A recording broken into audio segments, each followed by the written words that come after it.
5th, 2026, and it's 10 a.m. and we're here for our ambulance service district update. Who wants to start with the update? Come on in. Let Chiefs handle it. Chiefs handle it? Okay.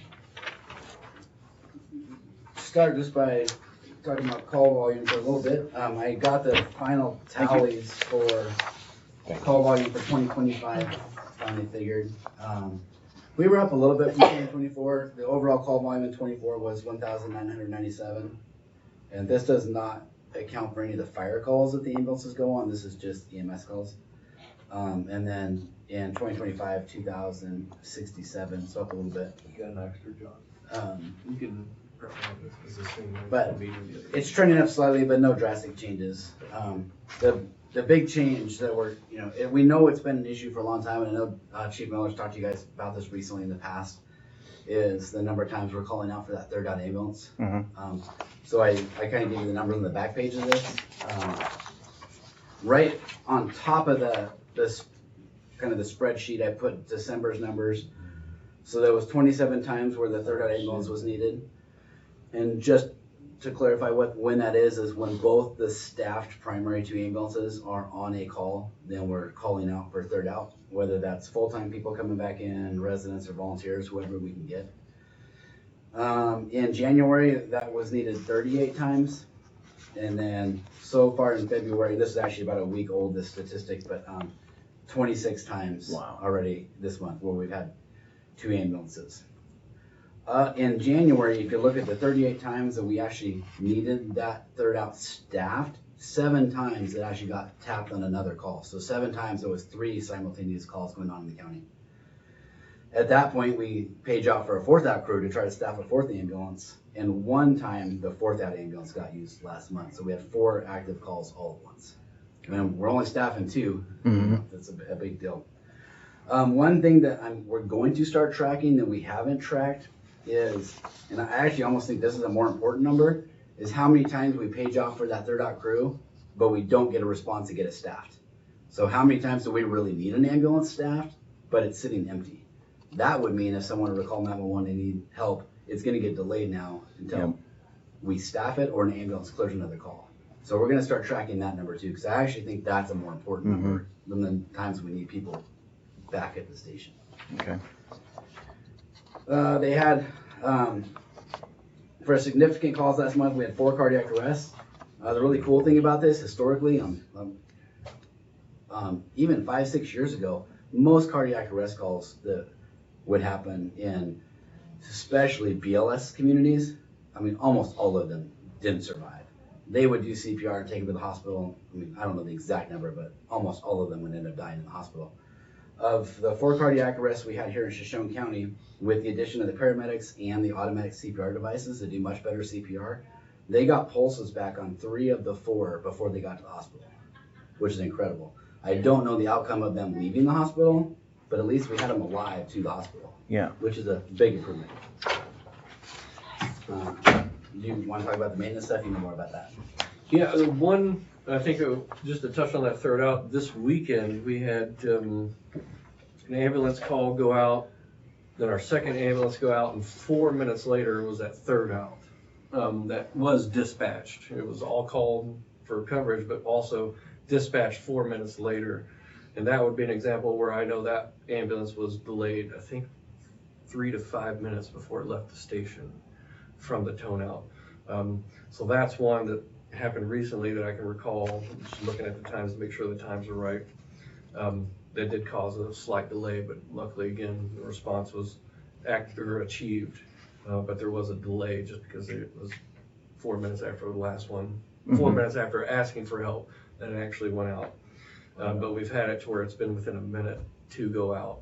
And those are just pretty difficult, especially on a weekend where the little admin we do have aren't there on the weekends. Your volunteers, your off-duty crew, it's the weekend. Yeah. So it makes it just a little more difficult. Maintenance-wise, I think last month I had a handful of stuff that needed to be repaired, and that was down and out. Right now we just have 1 out of service that's just waiting on an inverter to get delivered to be put in. So that gives us 4 working ambulances. One of those working ambulances is still being diagnosed for the heater for the patient compartment in the back. So it currently doesn't have any heat, so they've manipulated the air in the cab, the driver's cab, to go in the back. Okay. Just being creative that way to get that working, but it's not it's our fourth out, so it's the Okay. last resort out, but mechanically it's fine, so. We are at our striker load system fixed. So everything had been fixed, thankfully, pretty quickly after I met with you all, when it seemed to be a pretty rough patch for a few days straight. So that's pretty much the updates with the maintenance wise. Better shape than we were in last month. And as far as the new ambulances go, we both talked to both Horton and Braun. We've got the first unit being built this month. Should be completed in April. The other Horton is starting in April, will be delivered this summer. The two Brauns, they both start their build in March to be delivered by the end of June. So that's the updates on the 4 new ones and the updates on the current ones, unless you all have any questions, comments, or concerns on that part. One thing, it's not an action item yet, but it'll probably be an action item soon. We use ESO for our documentation software. And luckily I think this will last 3 years, 2 or 3 years, we've gotten a grant through the opioid settlement funds for that, so we haven't paid for it anyway. But it's super expensive. We just got the quote that is due here in the next month or two for this next year, and it was $18,000 and some change for a 1-year subscription. We were looking at a different vendor. We haven't 100% decided to pull the plug, but it's looking like we're probably going to do that, but it's about half the cost. Okay. Even though it's grant money, we're not paying for it anyway. Still, why pay twice as much for a product that we feel is in some ways even better? So, I guess when that contract, because they're going to want me to sign off saying we're going to move that direction. Do you want me to wait and come back to you for an official yes, even though it's half the cost, or do you want me just to sign and then come back to you and say we moved? I guess I'm just looking for direction. I can do it either way. But we're really up against the clock. Okay. Because the one is renewing so fast, but it's half the cost. Or is it one of those, if it's in the budget? If it's in the budget, it's the approved budget, and then it's cheaper. Yeah. If it's cheaper, yeah. Yeah. And Just move on. And then Just sounds like we're all supportive. So then I'll let you know when it's official, but that way it doesn't delay it. Okay. It sounds like the implementation for a new software is going to be 2 to 3 months. So the existing one will expire in that time. We'll have to pay a little bit month to month in that time being, and that won't be covered in the grant. So the sooner the better to get implemented. Okay. Oh. And then the other thing, just as we start thinking about next year's budget, the other part about this third out that we just need to discuss, because we contract for the fire districts to cover, but that's really covering the full-time people. Mm-hmm. Every time we staff this third out ambulance, so like in January, the 38 times, a lot of times it's the career people that are coming in to staff that because we don't get anybody else to come in. We're paying them overtime for the hours that they're staffing that. So that's money that the fire districts were spending for people to staff ambulance district ambulances that we're not getting reimbursed for. So that's just something that we need to think about when we're talking about the next budget cycle too. Okay. I know our fire commissioners are really looking at that and are concerned that we're using too many fire taxes to cover ambulance responses. Okay. Not to mention, I think that one of the 2 people to operate that ambulance is a paid fire district employee.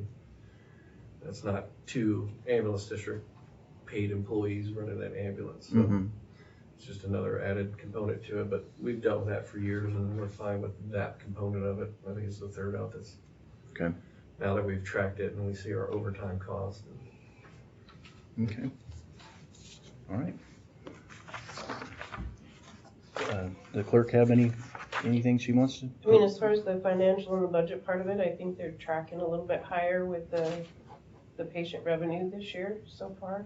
Okay, It good. looks better. Everything else as far as expenses are staying right where they should be as far as where we're at in the budget. So I think they might come out a little bit more ahead this year. I wonder if that's the increase that we Hopefully, did. I think so, It's because always it does show. Yeah, because ambulance billing is always months behind. Yep. So we're probably finally starting to see that creep up. Yeah, now. compared to last year, we're tracking a little bit higher than where we ended last year. Cool. I hadn't seen that. So yeah, and then we still haven't had to utilize any of the lease money that we budgeted for yet. That'll be coming up, so we'll have a little bit of savings there too.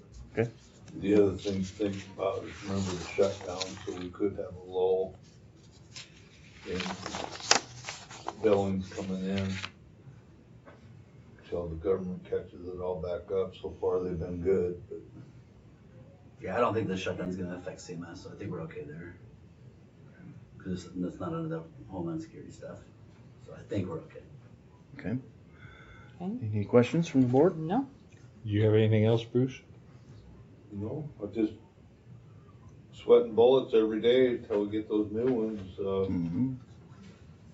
I really would like to attack the Horton representative when he comes and delivers our new ambulance after Almost 2 years and Yeah. 7 months or 8 months.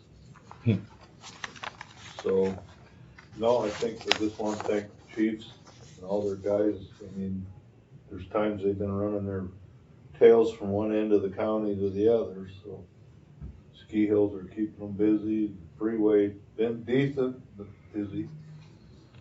So, Okay. Public questions? Nope. None? Well, really appreciate what you guys are Yeah. doing, and thank you Thank very you. much for the update. And- Thank you. I'm most encouraged by how many cardiac arrests are surviving. Mhm. Okay, if there's nothing further, we're adjourned. Thank you. Thank you.